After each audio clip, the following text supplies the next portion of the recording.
اللہ اللہ الحمد للہ الذی هو الاول والآخر والظاہر والباطن وهو بكل شيء عليم. الحمد للہ الذی في السماء عرشه وفي الأرض سلطانه وفي البحر سبيله وفي الجنة رحمته وفي النار عقابه. الحمد لله الذي لا نحصي ثناء عليه وهو كما أثنى على نفسه. وأشهد أن لا إله إلا الله وحده لا شريك له. وأشهد أن سيدنا ومولانا محمدا عبده ورسوله أرسله بالحق بشيرا ونذيرا وداعيا إلى الله بإذنه وسراجا منيرا صلى الله تعالى عليه وعلى آله وعلى أصحابه وبارك وسلم تسليما كثيرا كثيرا. أما بعد فأعوذ بالله من الشيطان الرجيم. بسم الله الرحمن الرحيم. يا أيها الذين آمنوا كتب عليكم الصيام كما كتب على الذين من قبلكم لعلكم تتقون. وقال تعالى من يتق الله يجعل له مخرج ويرزقه من حيث لا يحتسب. وقال النبي صلى الله تعالى عليه وسلم من صام رمضان إيمانا واحتسابا غفر له ما تقدم من ذنبه. وقال النبي صلى الله تعالى عليه وسلم من قام رمضان إيمانا واحتسابا غفر له ما تقدم من ذنبه. وقال النبي صلى الله تعالى عليه وسلم من صام يوما تطوعا ثم أعطي ملء الأرض ذهبا لم يستوف ثوابه دون يوم الحساب او كما قال صلی اللہ تعالی علیہ وسلم. میرے محترم بھائی اور دوستو، اللہ کا ایک امر، ایک حکم ہماری طرف متوجہ ہونے والا ہے. رمضان سے پہلے اللہ کے رسول صلی اللہ علیہ وسلم منبر پہ تشریف لائے، فرمایا ماذا یستقبلکم، تمہیں خبر ہے کون آ رہا ہے. وماذا تستقبلون، تمہیں خبر ہے تم کس کے سامنے آ رہے ہو. پھر کہا ماذا یستقبلکم وماذا تستقبلون، کون آ رہا ہے، کس کے سامنے آ رہے ہو، کون تمہارے سامنے آ رہا ہے. ابتدا ہی ایسی عجیب تھی کہ سب کے کان کھڑے ہو گئے کہ آپ کیا کہہ رہے ہیں. پھر تیسری دفعہ ماذا یستقبلکم وماذا تستقبلون، کون آ رہا ہے. اگر ہم اپنی زبان میں کریں، عربی میں ترجمہ تو اور ہے لیکن مفہوم یہی ہے، کون آ رہا ہے، کون آ رہا ہے، کون آ رہا ہے. تو عمر رضی اللہ تعالیٰ عنہ کھڑے ہو گئے، ایسے گھبرائے سارے. اوحی نزل، یا رسول اللہ کوئی وحی آ گئی، کوئی نیا امر، کوئی وحی آسمان سے. قال لا، نہیں. عدو حضر، آپ کا انداز ایسا تھا کہ ایک ہیبت چھا گئی تھی، تو اس لحاظ سے انہوں نے اگلا سوال کیا کیا کسی دشمن نے حملہ کر دیا ہے، کیا کوئی دشمن حملہ آور ہو گیا ہے. قال لا، نہیں. تو پھر کیا ہے؟ تو آپ نے کہا رمضان آ گیا ہے، تمہارے سامنے رمضان آ رہا ہے اور تم رمضان کے سامنے آ رہے ہو. رمضان آ رہا ہے، اللہ کا امر آ رہا ہے، اللہ کا حکم آ رہا ہے، ہمیں کچھ دینے کے لیے آ رہا ہے. رات کی تراویح مل رہی ہے کچھ دینے کے لیے. جن کی بھوک پیاس مل رہی ہے کچھ دینے کے لیے۔ جنت کے 8 دروازوں میں ایک دروازہ ہے، 8 جنت کے 8 دروازے ہیں، جہنم کے 7 دروازے ہیں۔ اس سے پتہ چلتا ہے جہنم چھوٹی ہے، جنت بڑی ہے۔ 8 دروازوں میں ایک دروازے کا نام ہے ریان۔ ریان یہ دروازہ صرف روزہ رکھنے والوں کے لیے ہے، اس میں صرف روزہ رکھنے والا گزر سکتا ہے اور کوئی نہیں گزر سکتا۔ جب روزہ رکھنے والے اس امت والے اور پچھلی امتوں والے جب گزر جائیں گے تو اس دروازے کو بند کر دیا جائے گا، یہ صرف ان کے عزت میں یہ دروازہ کھولا جائے گا۔ یہ جیسے عام طور پہ جاؤ نا ایئرپورٹوں پہ رش ہوتا ہے تو وہ جو جاننے والے ہوتے ہیں سیکورٹی افسر، جو آپ ادھر سے آ جائیں ادھر سے آ جائیں، وہ رش میں سے نکال کر ایک دوسرے دروازے سے امیگریشن کروا کے نکال دیتے ہیں۔ بالکل یہی اللہ تعالیٰ قیامت کے دن کرنے والا ہے، جو اس کے لیے بھوکے رہے، جو اس کے لیے پیاسے رہے۔ کھانا سامنے ہے اور ہاتھ نہیں اٹھ رہا، بیوی سامنے ہے شہوت کی نظر نہیں اٹھ رہی، تو ان کو اللہ خصوصی پروٹوکول دے گا کہ رش ہے رش۔ میرے نبی نے فرمایا 8 دروازے ہیں اور ہر دروازے کا یہ درمیانی فاصلہ اتنا ہے، یہاں سے چلو تو یہاں تک پہنچنے میں 40 سال لگتے ہیں، اتنا بڑا ہے، اتنا بڑا ہے۔ لیکن جب اللہ دروازے کھولے گا تو اتنا رش ہوگا کہ کندھے سے کندھا پھنس رہا ہوگا، اتنا رش ہوگا۔ تو اللہ تعالیٰ اس میں سے کہے گا ہاں بھائی یہ جو میرے بندے جو میرے لیے بھوکے رہتے تھے، آپ حضرات لائن میں نہ لگیں، ادھر آ جائیں، لائن میں نہ لگیں، ادھر آ جائیں۔ لائن سے نکالا جائے گا، بہت رش ہے، آپ کو تکلیف ہوگی، بہت رش ہے، آپ ادھر آئیں، یہ دروازہ صرف آپ کے لیے ہے، اس میں کوئی رش نہیں، آئیے تشریف لے چلیے، تشریف لے چلیے، تشریف لے چلیے۔ وہ ہوں گے تھوڑے سے، ہوں گے ابھی 70% نہیں رکھتے، میں کہاں کس کے سامنے رونا روں۔ ڈنڈے سے اسلام نہیں آتا ہے، اسلام دل کی دنیا جب آباد ہوتی ہے پھر اسلام آتا ہے۔ ہاں حدود شریعت کو حکومت نافذ کر سکتی ہے، حکومت اسلام نافذ نہیں کر سکتی۔ اسلام اندر کی چیز ہے، باہر کی نہیں ہے۔ تو اللہ تعالیٰ فرمائیں گے آپ حضرات ادھر تشریف لائیں، ادھر تشریف لائیں، تو آئیے آپ آرام سے گزریں۔ جب روزہ رکھنے والے مرد عورت آدم علیہ السلام کی امت سے لے کر اس امت کا آخری روزہ رکھنے والا مرد عورت جب یہ گزر جائیں گے، اچھا ہم آئے تو بعد میں، لیکن جب جانے کا وقت آئے گا، جب جانے کا وقت آئے گا تو اللہ سب سے پہلے ہمارے نبی کو اندر پہنچائیں گے، پھر اس امت کو اندر پہنچائیں گے، پھر بعد میں پتہ نہیں کون سی امت۔ بس اتنی ترتیب میرے نبی نے بتائی، سب سے پہلے میرا قدم پڑے گا، پھر میرے بعد میری امت آئے گی۔ سارے نبیوں پر جنت حرام ہے جب تک میں نہ چلا جاؤں، اور ساری امتوں پر جنت حرام ہے جب تک میری امت نہ چلی جائے۔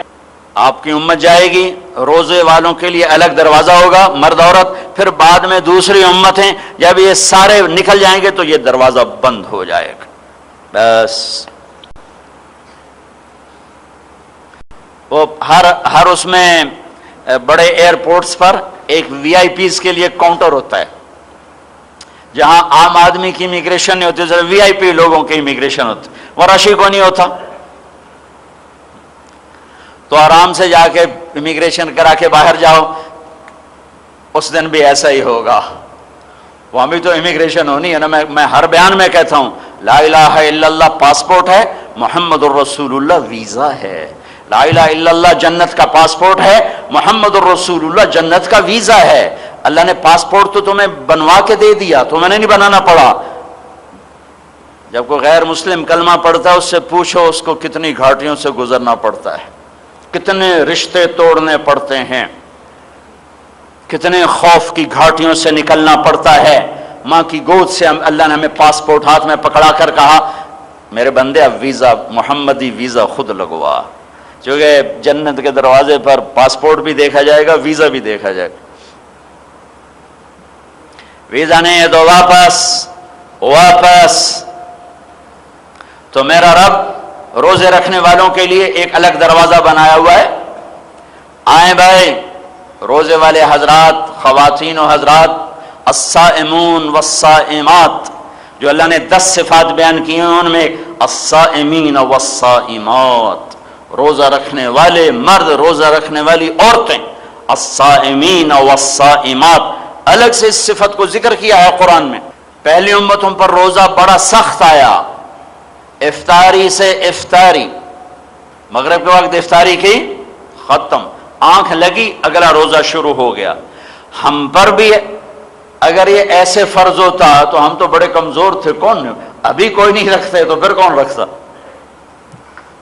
پہلی امتوں کا روزہ سخت، افطاری سے افطاری، شام کو افطاری کی، روزہ اگلا شروع ہو گیا، اب نہ بیوی کے پاس جا سکتے، آنکھ لگنا آنکھ لگ گئی بس اگلا روزہ شروع ہو گیا۔ ہمارے اوپر بھی اللہ نے ایسے ہی فرض کیا۔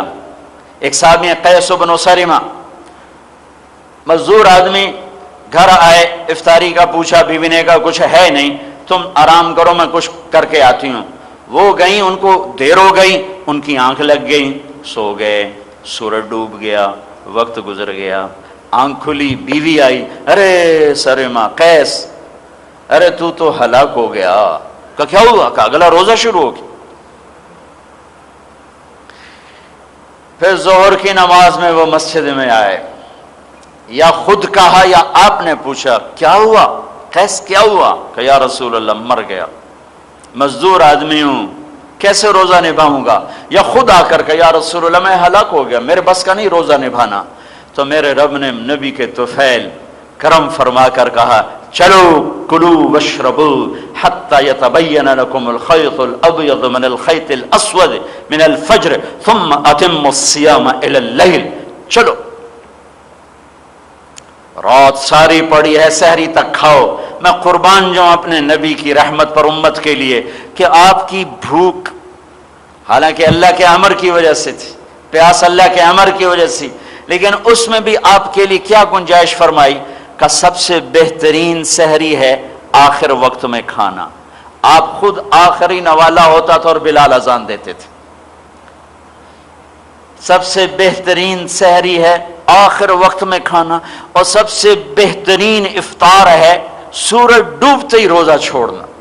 ادھر اس کا کنارہ اندر جائے، ادھر کھجور منہ میں جائے، کس لیے کہ میری امت کو بھوک اور پیاس کا وقت تھوڑا برداشت کرنا پڑے۔ سبحان اللہ۔ اور پھر حالانکہ ہم تو اپنی بھوک مٹانے کے لیے سحری کھاتے ہیں، تو اللہ سے منوا لیا ان اللہ و ملائکتہ لیصلون علی المتسحرین، سحری کھانے والوں پر اللہ اس کے فرشتوں کا درود و سلام ہوتا ہے، اللہ کی رحمت ہوتی ہے، فرشتوں کا درود و سلام ہوتا ہے۔ اور جب افطاری کا وقت آتا ہے تو اللہ عرش کے فرشتوں سے فرماتا ہے، عرش کے فرشتوں سے کہ میری تسبیح چھوڑ دو، جو روزے والے دعا کہہ رہے ہیں اس پر آمین، جو دعائیں مانگ رہے ہیں اس پہ آمین کہو۔ عرش والوں سے اللہ تسبیح چھوڑا دیتا ہے، آسمان کے فرشتوں سے اپنی بندگی چھوڑا دیتا ہے، اور کہتا ہے یہ جتنے مرد عورت روزہ رکھے ہوئے ہیں اور کھانے کا سامان دسترخوانوں پہ رکھ کر بیٹھے، ہاتھ اٹھا کے دعائیں مانگ رہے ہیں، اس پر آمین کہو، آمین کہو، آمین کہو۔ سورے آسمان کے فرشتے آپ کی دعاؤں پر آمین کہہ رہے ہوتے ہیں۔ پہلی امتوں پر روزہ فرض ہوا 24 گھنٹے کا، پہلی امتوں پر روزہ فرض ہوا، شیطان قید نہیں ہوئے۔ اس امت پہ روزہ فرض ہوا شیطان قید کر دیے جائیں۔ پہلی امتوں پہ روزہ فرض ہوا جہنم کے دروازے بند نہیں ہوئے، ادھر چاند نظر آئے گا ادھر جہنم کو تالا لگ جائے گا۔ پہلی امتوں پہ روزہ فرض ہوا، ہر روزے پر کوئی جہنم سے قیدی نہیں نکلتے تھے۔ اس امت پہ رمضان آیا تو ہر رات، روزے کی ہر رات جہنم سے 10 لاکھ آدمی اللہ آزاد کر کے انہیں معاف کرتا ہے، اور آخری رات جتنے ہر رات میں کیے تھے اس سب کا مجموعہ ایک رات میں اللہ تعالیٰ جہنم سے ان کو نجات عطا فرماتا ہے۔ اور اس امت کے روزے کی قیمت بڑھائی، من صام یوما تطوعا، فرض نہیں، حضرت علی کا فرمان ہے، حضرت علی کا فرمان ہے ایک فرض روزہ چھوڑ کے قیامت تک روزے رکھو، اس کو نہیں پکڑ سکتے۔ فرض اتنی طاقتور چیز ہے۔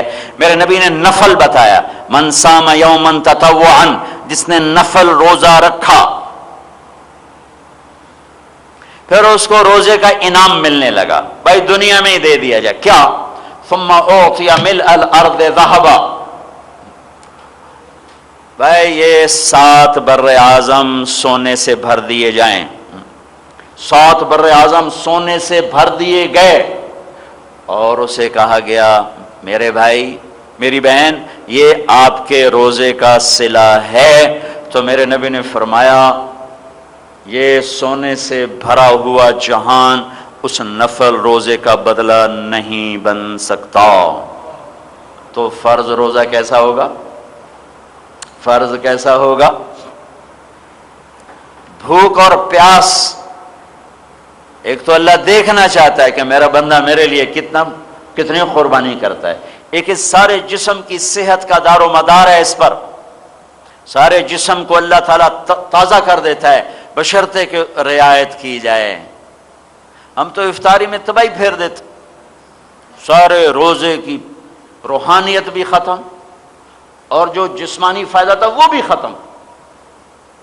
میرے نبی تو 1 کھجور کھا کے روزہ افطار فرماتے، 1 کھا لی، 2 کھا لی، 3 کھا لی، سادہ پانی پی لیا، تو سارے دن کی جو جسم میں حرارت پیدا ہوتی ہے وہ سارے جسم کے گندے مادے جلا دیتی ہے۔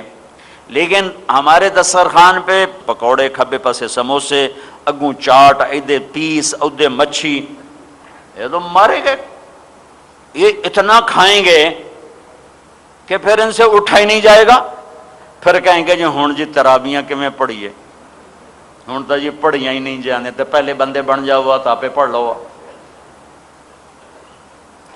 کھاؤ کھاؤ تباہی پھیر دیتے۔ جیسے حرام کھانا منع ہے ایسے ہی حلال میں بے احتیاطی بھی منع ہے، کلو وشربوا ولا تسرفوا، کھاؤ پیو حلال، لیکن بندے بن کے کھاؤ، جانور بن کے نہ کھاؤ۔ جانور کو بھی دیکھو ایک وقت میں چارہ ہی کھاتا ہے، تمہاری طرف 50 چیزیں نہیں کھاتا،